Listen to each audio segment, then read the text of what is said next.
Hello and welcome to Nltv News. Now this is Johanna Marie and we'll start with the headlines at the hour. BJP retained with powers with impressive victories in Uttar Pradesh, Uttarakhand and Manipur is set to set again to retain Goa. In Punjab, Aam Aadmi Party scores a smashing victory by getting 92 seats in a multicolored contest.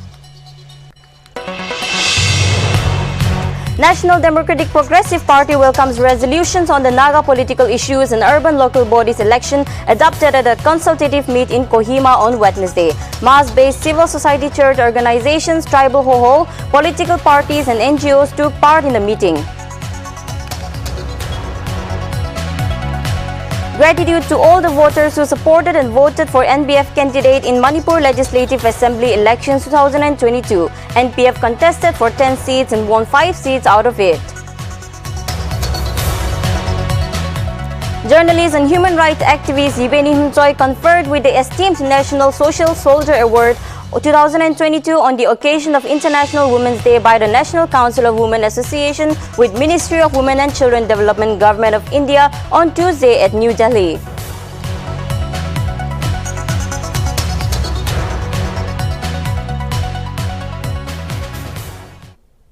Now the news in details. Bharatiya Janata Party scored a majority in Manipur Assembly elections, reducing other parties in single digits and will be forming the government in the state for the second consecutive term. In the elections, the BJP went solo this time and contested all seats alone. While the Saffron Party won 32 seats out of 60, UP for grab, National Party's People won 7 seats, followed by Congress which bagged 5 seats. Among other parties, Janata Dal United won 6 seats and Naga People Front emerged victorious in 5 seats. The Kuki People Alliance won 2, Independent bagged 3 seats after securing a win. The Manipur Chief Minister N. Biren Singh said that the Bharatiya Janata Party will take time to stake a claim to form a government, adding that central leaders of the party will decide the Chief Minister. He further said that the BJP's victory in Manipur is a statement to the people's faith in the dynamic leadership of Prime Minister Narendra Modi and citizen-centric government BJP. BJP secured 37.83% vote share,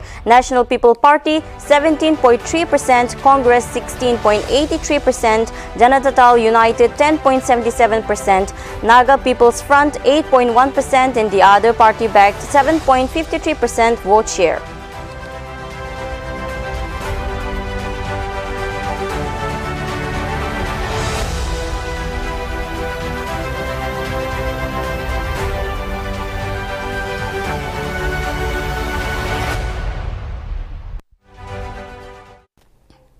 While BJP emerged as a single largest party in Manipur Assembly polls, results paved the way for its return to power in Manipur. Let us find out some key results which were the highlights of this election. To start with, Chief Minister N. Biren Singh won a margin of 18,271 votes from the Hinghang constituency, defeating Congress candidate Pejam Sachindra Singh. National People's Party candidate Deputy Chief Minister Y. Joy Kumar Singh lost the Uripok seat to K. Rungmani Singh to BJP by 909 votes. BWD Minister Thongam Biswajit Singh won from Tongju constituency with 15,338 votes. Congress leader Okrami Bobi Singh won by 15,085 votes from the Thobal constituency seat. He fought against BJP's Latham Besanjit Singh. Education Minister Sorgabam Ranjit Singh from Lamshang won 400 votes. Agriculture Minister O. Lukhoi secured Wangshi seat 3,266 votes. Prominent Congress leader Nikarambam Loken Singh lost to BJP candidates T. Biswajit Kumar Singh from Nambol constituency by a margin of 3,060 votes. Namcha Kikpin of BJP won from the Kangpopi constituency by a margin of 5,396 votes. BJP's Govindas Thongkumam Singh won from Bishenpur by 1,409 votes.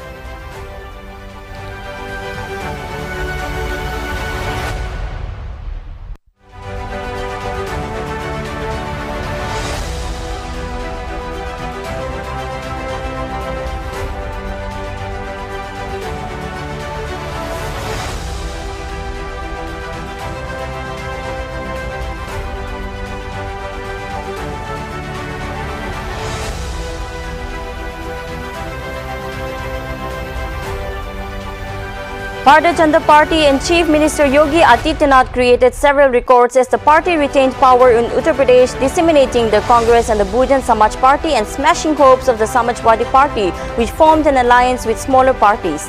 The BJP single-handedly won in 255 seats, a distant ahead of its nearest rival Samajwadi Party, who had to settle with 111 seats in the 100 members of the 403-member Uttar Pradesh Assembly. However, it was a Bahujan Samaj Party which led by Mayawati which beat the dust by claiming only a single seat this time. When time comes to Congress to charm the Priyanka Gandhi even failed to woo the UP voters as the oldest national party of the country only managed to win in 2 seats only. With the results declared, Yogi Adityanath is the first Chief Minister of the state who retained to power after completing a 5-year term. It was after 37 years that the party returned in Uttar Pradesh. Yogi Adityanath is also the first Chief Minister in 15 years to have contested an assembly election. Yogi Adityanath is also the first BJP Chief Minister to be re-elected the 2nd term. Party's other 3 ministers, Kalyan Singh, Ram Prakash Gupta and Rajnath Singh, could not retain to power.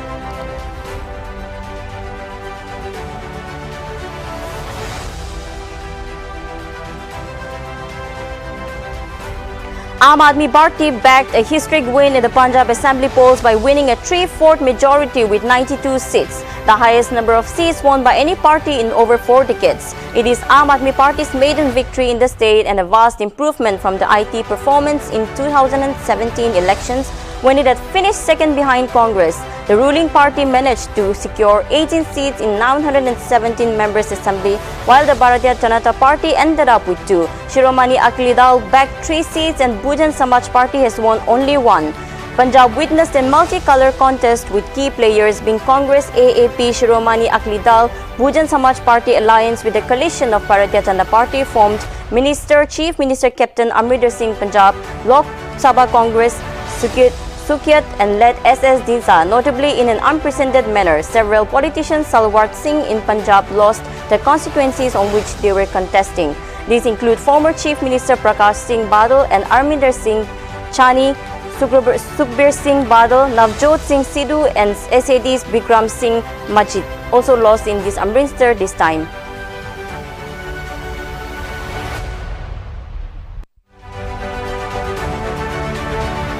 The ruling Bharatiya Janata Party is set to return in power in Uttarakhand as it has bagged 47 seats, 11 more than required majority in the 70 seats assembly. Meanwhile, the Congress has won 19 seats, other parties won 4, while Aam Aadmi Party could not secure no wins. Notably, it is going to be the record of straight for the BJP as it is going to hold on the power in the state, where the anti-incumbency factor has let any power retain in power since the formation in 2000. Remarkably, the BJP has been able to influence voters in the issue like national interest, national security, army welfare and religious tourism. Meanwhile, Uttarakhand Chief Minister Pushkar Singh Dhami, who contested from the Katimba Assembly constituency, has lost the election to Indian National Congress Bhuvan Chakra Kapil by a margin of 6,579 votes. In a major setback to the grand all-party Congressman Harish Rawat lost the election. The counting of votes in Uttarakhand, which voted on February 14, started at 8 a.m. on Thursday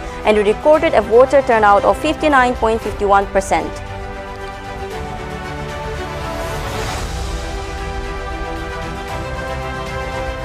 The BJP appears to set for a victory in Goa with the Saffron Party victorious in 20 out of 40 assembly seats.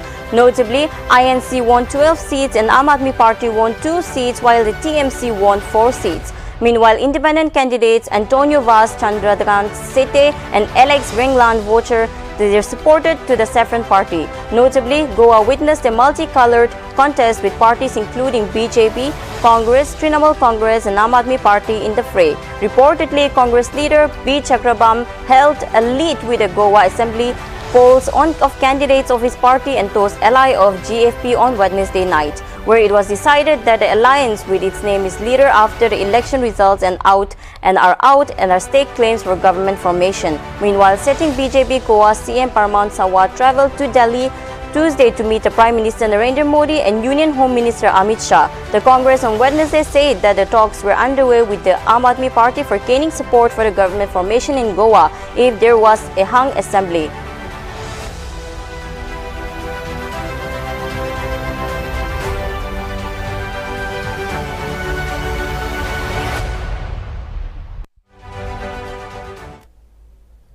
Punjab Aam Aadmi Party's Chief Ministerial Phase Bhagwat Mann will visit Delhi on Friday and meet the party's national convener Arvind Kejriwal. Mann said that he will meet Kejriwal and congratulate him on party's stupendous victory in Punjab elections. Aam Aadmi Party won the Punjab elections, disseminating the Congress and the Shiromani Akali Dal ACT Bhujan Samaj Party combined. Mann will meet the governor on the Saturday on government formation. The oath-taking ceremony will be held on the Uttar Pradesh, the ancestral village of legendary freedom fighter Bhagmat Singh in Nishwanar district. Bhagwant Mann ਹੁਣ ਆਪਣੇ ਸੰਗਰੂਰ ਘਰ ਤੋਂ ਜਿਹੜੇ ਨੇ ਉਹ ਦਿੱਲੀ ਜਾ ਰਹੇ ਨੇ ਹੁਣ ਭਗਵੰਤ ਮਾਨ ਆਪਣੇ ਜਿਹੜਾ After Aam Aadmi Party won 92 seats out of 117 seats in the Punjab Assembly elections, PM Narendra Modi in a tweet congratulated Aam Aadmi Party for its win and assured all possible support from the Centre for Punjab's welfare. On the other hand, Aam Aadmi Party CM candidate Bhagwat Mann said that he'll take the oath of the office in freedom fighter Bhagmat Singh's ancestral village Khatargar Kalan.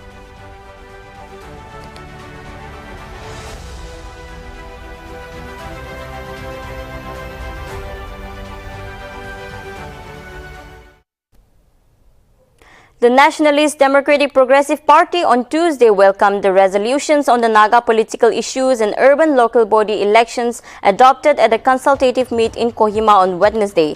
Notably, the meeting was organized by the state government with mass-based civil societies, church organizations, tribal Hohos, political parties, NGOs, and DPP, the major partner of the opposition-less United Democratic Alliance government in Nagaland, in a two-point unanimously resolved that the negotiating parties should earnestly heed the yearning of the Naga people for an early political solutions of the Naga issues and to hold urban local body elections with 33% reservations of seats for women.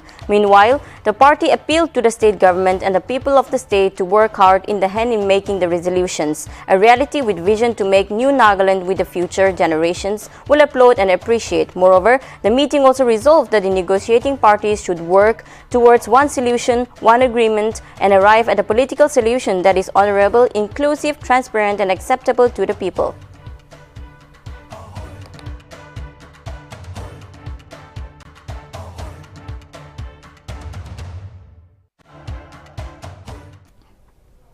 The Nagaland Pradesh Congress Committee said the Nagaland government spends around 65% of the state's budget to pay salaries to its employees, leaving only 35% for developmental works. The party noted that as per the Finance Ministry's guidance, the state's salary for employees should not exceed 35% of the total budget. According to the party, Nagaland has excess of about 70,000 governmental employees, which is against the guidelines of Finance Ministry. Meanwhile, the Public Grievances Department Chairman of NPCC, Supongmern Jamir, and co-chairman Kido Watsha in a release also pointed out that 144,177 government employees in the state, 22,970 are non-working employees. Moreover, the NPCC asked the state government to clarify the stand and take actions against those non-working employees. It also questioned the government why it is silent over the issue. It also suggested accommodation of the deserving, genuine, educated Nagas against those non-working employees.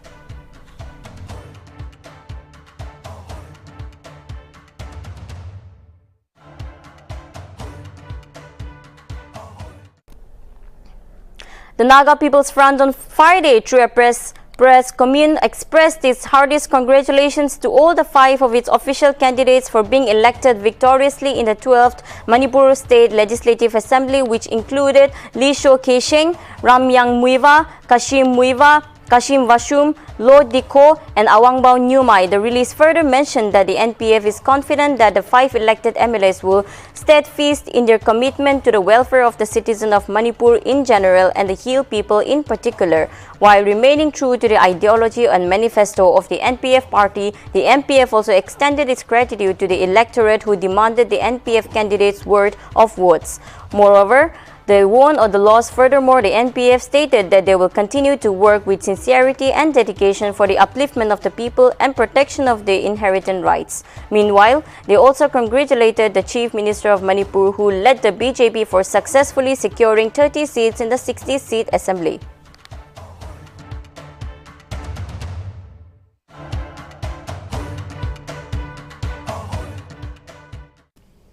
The Reception Cum Interaction Program for the President of NCUI, Dilip Shanghai, in his official team was led on Friday at Hotel Jaffu, Kohima.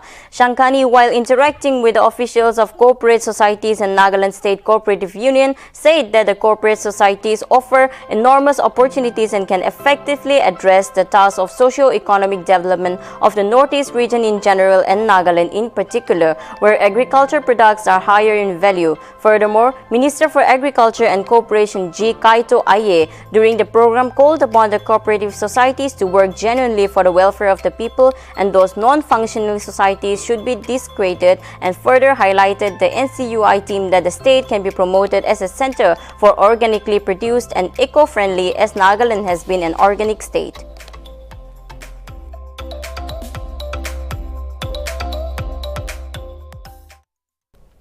Naga People's Front of Manipur State Unit on Friday, through a notification, expressed gratitude to all the voters who supported and voted for the NPF candidate in the 12th Manipur Assembly Elections 2022. It may be mentioned that NPF contested for 10 seats and won 5 seats out of it. Notably, K. Lishu won Punghar constituency, remaining Muiva from Ukrul, Kashim Vashum from Changhi, El Dikho from Mao, and Awangbao Nyumai from Tamay constituency respectively.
The Department of Youth Resource and Sports issued a notification informing that the cash award program to the meritorious sportsperson for the year 2019-20 will be held on the 17th March 2022 at 12 at IG Stadium, Kohima. Notably, the award will be given to those who won medals in recognized disciplines affiliated to the NOA in the international, national, and northeastern levels. Furthermore, the notification further mentioned that the concentrated medal awards will submit their certificates during the 2019-20 are asked to collect the awards personally.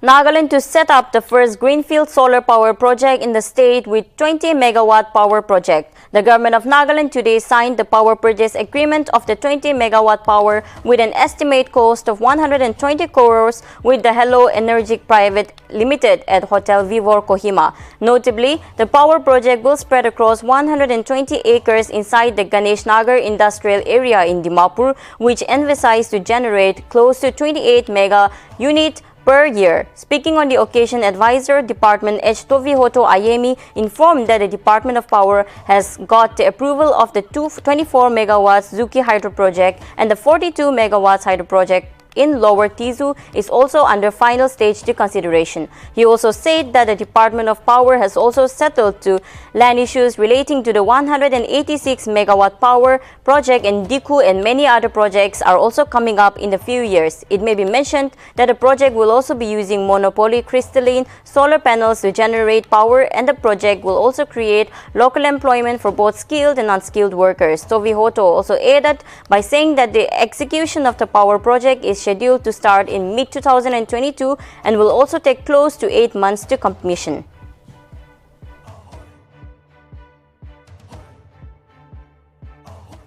Initially, it was meant for Ganesh Nagar, Dimapur, then it was shifted to Jaluki, and now finally back to Ganesh Nagar, Dimapur.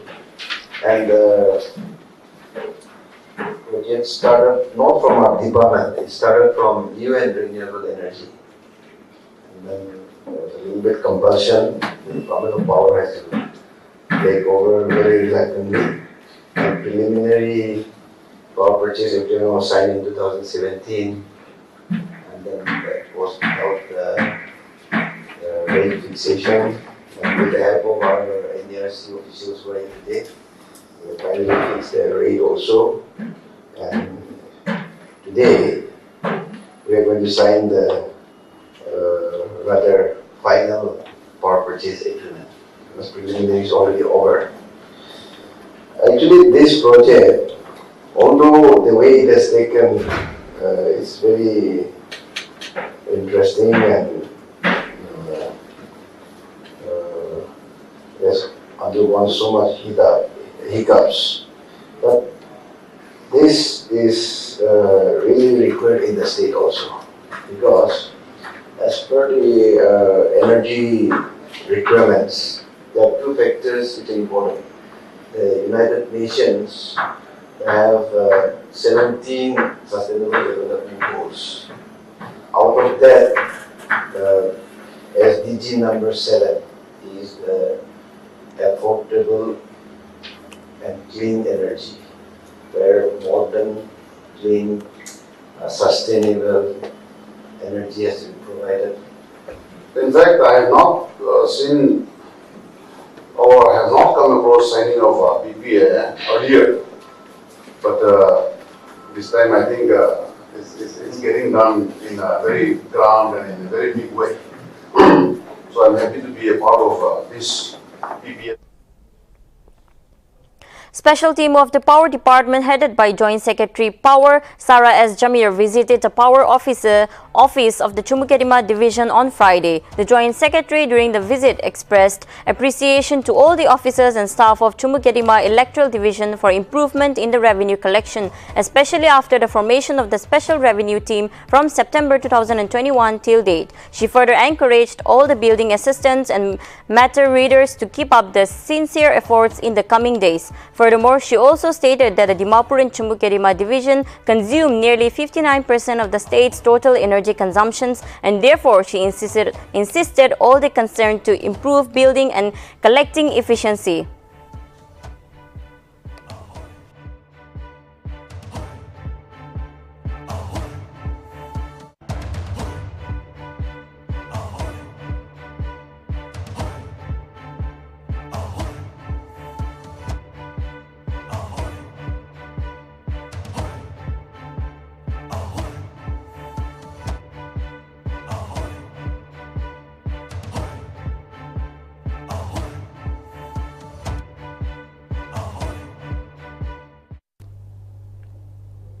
Naga People's Front of Manipur State Unit on Friday through a notification expressed gratitude to all the voters who supported and voted for NPF candidates in the 12th Manipur Legislative Assembly elections 2022. It may be mentioned that the NPF contested for 10 seats and won 5 seats out of which notably K. Lungshio won Pungyar constituency, remaining Muiva from Ukrul, Kashmir Vashum from Changhai, El Dikho from Mao, and Awangbao Nyumai from Tame constituency respectively.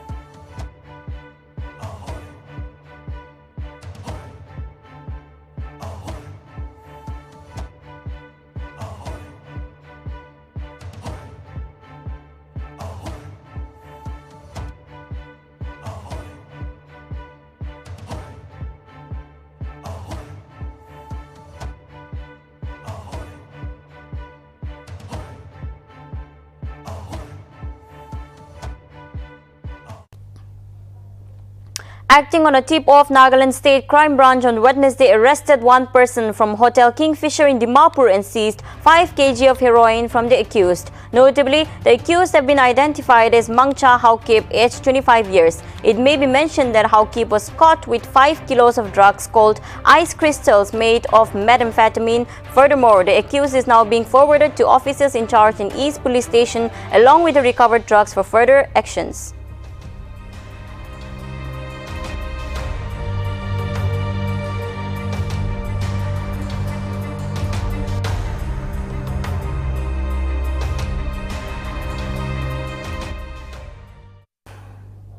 In view of the arrival of Indian former professional footballer Baiching Bhutia's team, Nltv went to DDSC Stadium to have a look at the ongoing preparations for the friendly match which will be played between the Western Sumi Sports Association and the Baiching Bhutia's team, and the program will be held in 2 sessions. In the first session, an exhibition match will be played between Baiching 11 USFC and WAAS 11, and followed by performances by Naga artists like Alobo Naga, NK Naga, Krikeringa and Dreams Unlimited. Also, there will be Bhutia's first visit to Nagaland.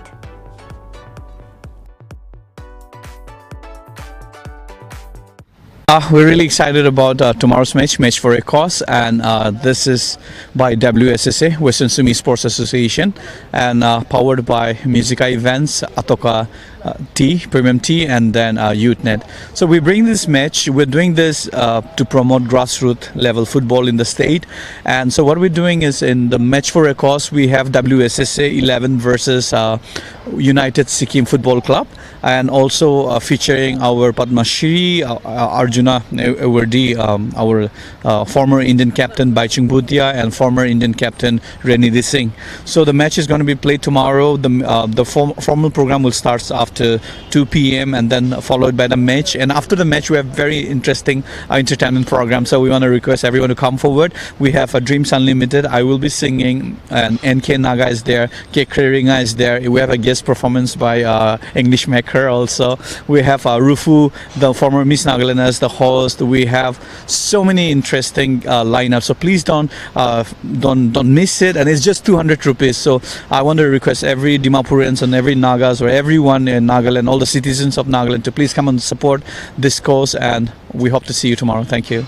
So what about the tickets? Where will it be sold? Yeah, tickets will be available in the playground, but it's only limited. So there are a few places like Nagaland Coffee in the town, and we have a YouthNet office in Dipupar, and we have Herbs and Spices restaurant at in ADC Court Junction. So these are the places where you can go and avail it before, if you don't want to be in the rush. And then it's only limited ticket, as I said, and it's just 200 rupees. So before the match starts and everything, before the program starts tomorrow, till what time will the ticket be available at all the places that you've just mentioned now? Till 12. So till 12 the tickets will be available. After that we will bring all the tickets here. Yeah. Thank you so much. Thank you.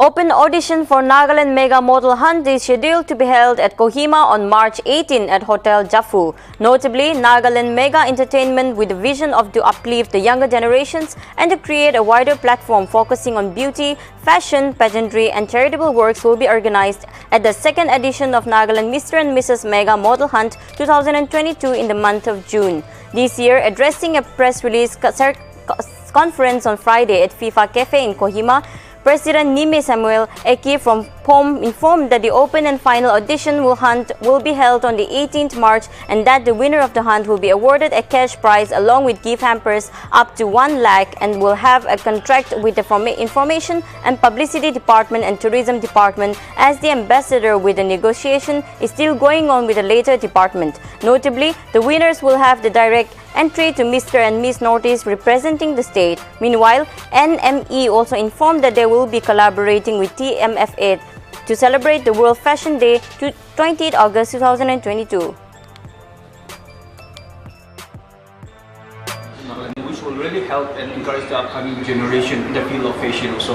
And Nagaland Mega Entertainment the winner of this season is that they will get a cash prize of rupees worth 1 lakh rupees, and then they will be under contract of Department of IPR, Information Public Relations, Government of Nagaland, which will be a brand ambassador, and any upcoming programs, our models will be showcasing it, and we'll be working out with them as a brand ambassador. And we are having a talk with the Department of Tourism also. Our paper has already been forwarded for this to have as a brand ambassador for our winners.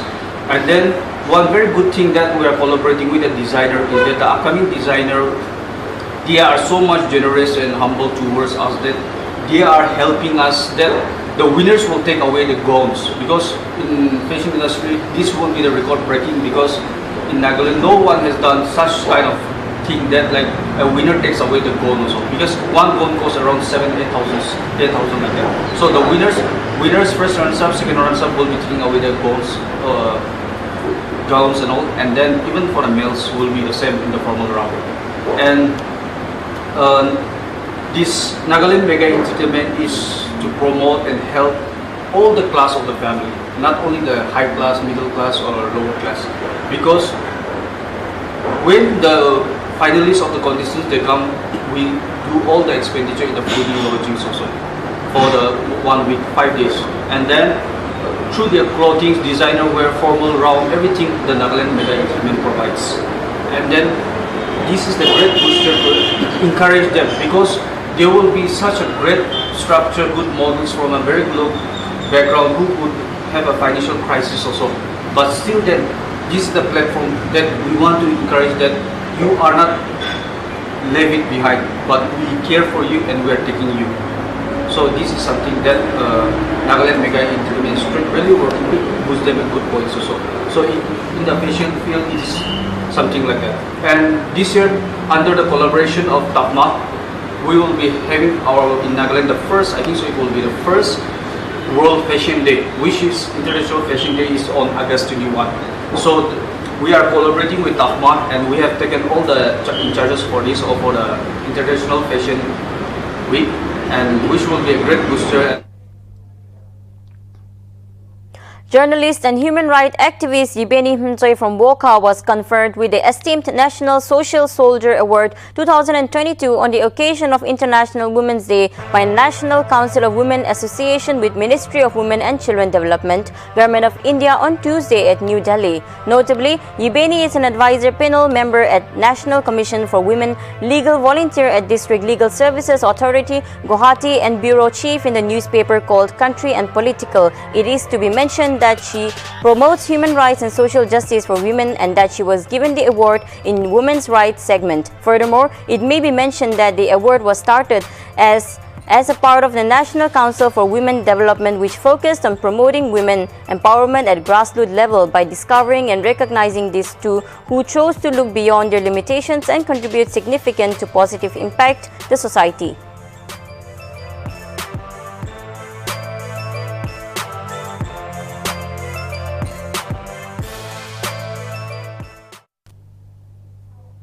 Rashtrapal Sawasta Karkyam NHM in collaboration with Shija Hospitals and Research Institute, Imphal is scheduled to conduct a free heart disease screening for children and the age of 0 to 18 years at the Naga Hospital Authority, Kohima on March 25. Notably, children detected with heart disease will be referred to Shija Hospital Imphal for treatment and management. Furthermore, they will also provide financial assistance under RBSK programs as per its model costing.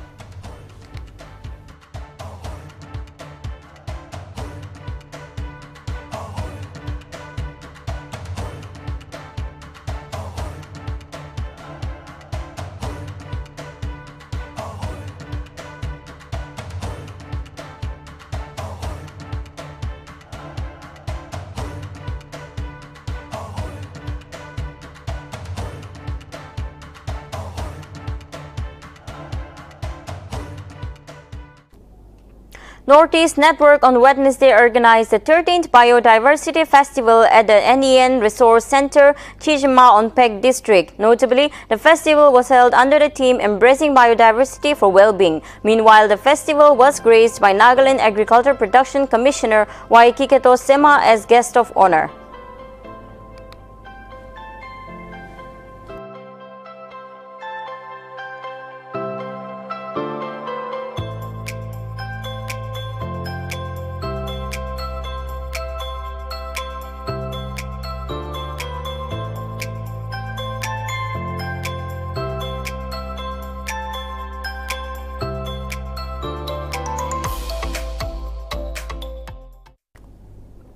The 14th Sumi Hoho Trophy, organized by Sumi Games and Sports Association at Sumi Hoho town, concluded on Wednesday. During the program, Wing Commander S. Aketo Jakalu, Project Director IAF Nagaland graced the exhibition cum closing ceremony as the guest of honor, while forming Indian football captain Baiching Pudia graced the brand ambassador of the Nagaland. Nagaland Premier T as the star guest. Furthermore, Jakalu, while addressing the gathering, thanked Baiching Pudia and his team for their presence. Pudia mentioned that after due consultation with Jakalu, they decided that in a few days there will be select 5 or 6 coaches from Shuroto, train them in Sikkim or Siliguri so they can return home and train the people in town. It may be mentioned that the exhibition match was played between Baiching 11 USFC versus Sumi 11 FC, while the match was a draw, as both teams failed to score. Meanwhile, in the women's football, final match played between Popoto and Highway Popoto secured victory, and in the men's volleyball category, Akluto VK defeated Kopoto to emerge as volleyball champion, while in the final match, that is men's football, Kopoto defeated Newland 2-0 to emerge as the champion.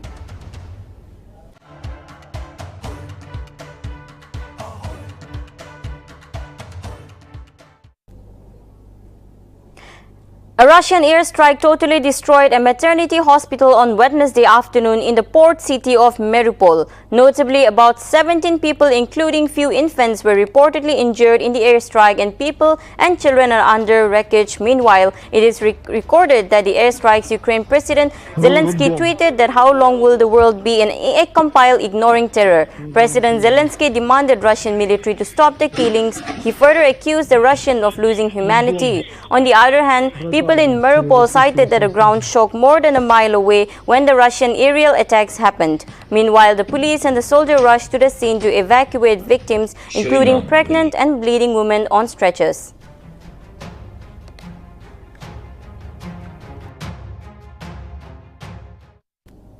The U.S. Congress on Thursday passed the ominous 2022 spending bill, including a $14 billion bill on humanitarian and military aid to war-torn Ukraine. Chuck Schumer, the leader of the Senate Democrats, said in a statement that they were keeping their promise to support Ukraine as they fight for their lives against the evil Vladimir Putin.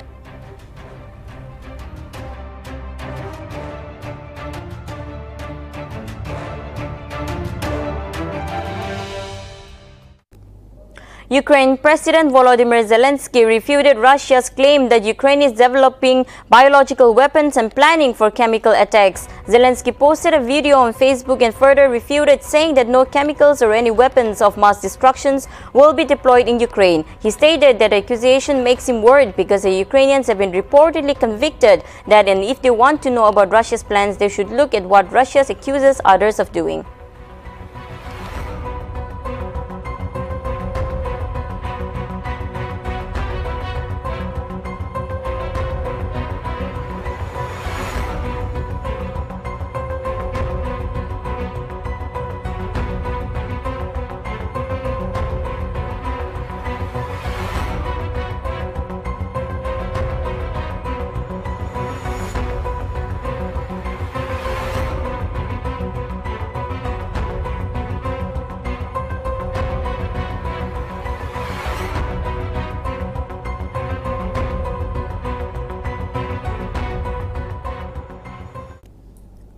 Amid the big win of Bharatiya Janata Party in Assembly elections 2022, Prime Minister Narendra Modi on Tuesday addressed party workers at the BJP headquarters in Delhi. The Prime Minister in his address called the Day of Festivals of Democracy and thanked voters for their mandate in favor of BJP in UP, Uttarakhand, Goa and Manipur. He stated that the Holi starts from March 10 from the Saffron Party. It's a very big victory by NDA workers. Modi thanked all voters to participate in the festival of democracy and ensure BJP this victory. PM further noted that for the first time, a CM will be elected for a second term. अभिनंदन करें माननीय प्रधानमंत्री जी के नेतृत्व, वह माननीय प्रधानमंत्री जी को अपने मसीहा के रूप में देखता है। उनका लगा Modi Modi Modi. Thank you for tuning in. For more updates, keep watching Nagaland TV.